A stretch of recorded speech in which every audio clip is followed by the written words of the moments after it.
மூஷிக வாகன மோதக ஹஸ்த காமர கர்ண விளம்பித சூத்திர வாமன ரூப மகேஸ்வர புத்திர விக்ன விநாயக பாத நமஸ்தே விக்ன விநாயக பாத நமஸ்தே. சகலம் கிருஷ்ணார்ப்பணம். ஸ்ரீமத் பகவத்கீதை. பகவான் ஸ்ரீகிருஷ்ணரால் மனித குலத்துக்கு அருளப்பட்ட வாழ்க்கை பாதை. அதாவது எந்த ஒரு மனிதனும் கீதையின் பாதை இல்லாமல் தனது வாழ்க்கையை கடந்துவிட முடியாது. தெரிந்து தெரியாமல், அறிந்து அறியாமல், எப்படியாயினும் கீதையின் பாதையிலேயே பயணித்தே தனது வாழ்க்கையை முடிக்க முடியும். அதுதான் பகவான் ஸ்ரீகிருஷ்ணர் அருளிய கீதையின் அற்புதம்.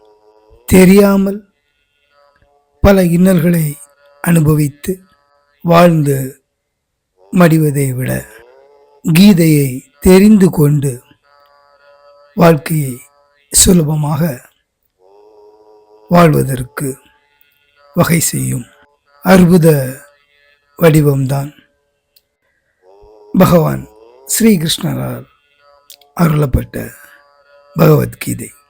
வாருங்கள், கீதையின் வழியில் செல்வோம். முந்தைய அத்தியாயத்தில் 5 வாதங்களில்,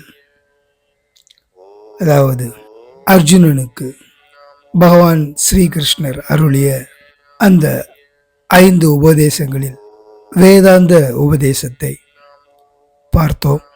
இன்று அடுத்ததாக சுய தர்மம் என்கின்ற உபதேசத்தை பார்ப்போம். அதாவது அர்ஜுனன் போர்க்களத்தில் தயங்கி நிற்கிறார். அப்போது சுய தர்மம் என்பது என்ன, அதை ஏன் கடைபிடிக்க வேண்டும் என்று பகவான் ஸ்ரீகிருஷ்ணர் அர்ஜுனனுக்கு அருளுகிறார். அர்ஜுனா, உன்னுடைய சுய தர்மம் என்பது சத்திரிய தர்மம். சத்திரிய தர்மம் போர்தான். இப்போருக்காக நீ பல ஆண்டுகள் தவம் இருந்திருக்கிறாய். இப்போது இந்த போரிலிருந்து நீ பின்வாங்குவது உனக்கு உகந்தது அல்ல. கலங்கி நிற்காதே. உன்னுடைய சுய தர்மம் போர்தான்.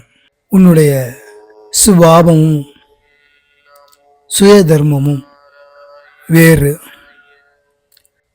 என்று பகவான் அருளுகிறார்.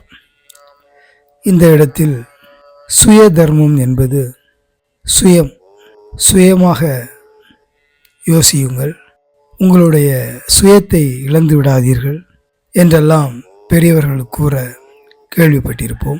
அப்படி என்றால் சுயம் என்பது மனசாட்சி.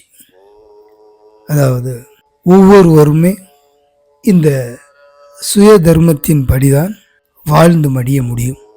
இந்த சுய தர்மம் என்பது அவரவர் கர்ம பலன்களுக்கு தகுந்தாற்போல் மாறும். இன்னும் எளிதாக சொல்ல வேண்டுமென்றால், நீங்கள் ஏதாவது தவறு செய்ய எண்ணும்போது உங்கள் மனசாட்சி அதை தடுக்கும். அதை மீறி நீங்கள் அந்த தவறை செய்தால் அது உங்களுக்கு தீராத ஒரு மன உளைச்சலையும் நெருடலையும் நிம்மதி இல்லாமையையும் கொடுக்கும். அப்படி என்றால் உங்களுடைய சுயம், உங்களுடைய சுய தர்மம் அது அல்ல. அதாவது தவறு செய்வது உங்களுடைய சுயம் அல்ல. கர்மபலனால் பெற்ற சுய தர்மம் உங்களுடைய சுய தர்மம் அது அல்ல. அதற்கு மாறாக நீங்கள் செய்யும் தவறினால் உங்களுக்கு மன உளைச்சல் ஏற்படுகிறது. ஆனால் மற்றவர்கள் வெகு சாதாரணமாக சில தவறுகளை செய்து கடந்து செல்வார்கள். அவர்களுக்கு எந்த நெருடலும் ஏற்படவில்லை, மன உளைச்சலும் ஏற்படவில்லை என்றால், நான் முன்பு சொல்லியது போல அவர்களுடைய கர்ம பலன்களுக்கு தகுந்தாற்போல் அவர்களுடைய சுயமும் சுய தர்மமும் வேறுபட்டிருக்கும். அவ்வளவுதான். இந்த இடத்தில்தான் அர்ஜுனரை பகவான் ஸ்ரீகிருஷ்ணர் சிறப்பாக வழிநடத்துகிறார். அர்ஜுனா, நீ உன்னுடைய ஸ்வபாவமும் சுய தர்மமும் பிரித்து பார்க்க வேண்டிய நேரம் இது. உன்னுடைய சுபாவம் இரக்கம் உள்ளதாக இருக்கலாம். ஆனால் இந்த இடத்தில் ஒரு தந்தை தனது பிள்ளைகளை கண்டிப்பது எந்த அளவுக்கு முக்கியம், ஒரு கடமையை செய்யும் காவலன் எதிரியை தண்டிப்பது எந்த அளவுக்கு முக்கியம் என்பது போலதான் இந்த இடத்தில் இரக்கம் எனும் உனது சுபாவம் தேவையற்றது. இந்த இடத்தில் சுய தர்மம் என்னும் நீதியின் பக்கம் நிற்கும், அநீதியை வெல்லும் அந்த தர்ம நீதிதான் தேவை. உனக்கு நன்றாக தெரியும், நீ நிற்பது தர்ம நீதியின் பக்கம். உனது எதிரே நிற்பவர்கள் அநீதியின் பக்கம். எனவே உனது சுபாவத்தினால் சுய தர்மத்தை இழந்து விடாதே. சுய தர்மப்படி போரிடு என்று அருளுகிறார். நாம் ஒவ்வொருவரும் இதைதான் வாழ்வில் கடைபிடிக்க வேண்டும்.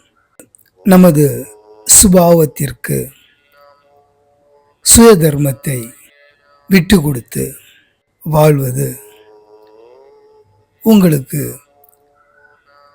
தர்மத்தின்படியும் சூழ்நிலைகளின்படியும் அது தீராத மன வேதனையையும் நிம்மதியின்மையையும் மட்டுமே தரும். அதனால் பகவான் ஸ்ரீகிருஷ்ணர் அர்ஜுனருக்கு அருளிய அந்த உபதேசத்தை வாழ்வில் நாமும் ஏற்று எந்த சூழ்நிலையிலும் நமது சுய தர்மத்தை காத்து வாழ்க்கையை கடந்து செல்வோம். தொடர்ந்து அடுத்த பாகத்தில் கீதையின் கர்ம உபதேசத்தை பார்க்கலாம். நன்றி, வணக்கம். சகலம் கிருஷ்ணார்ப்பணம்.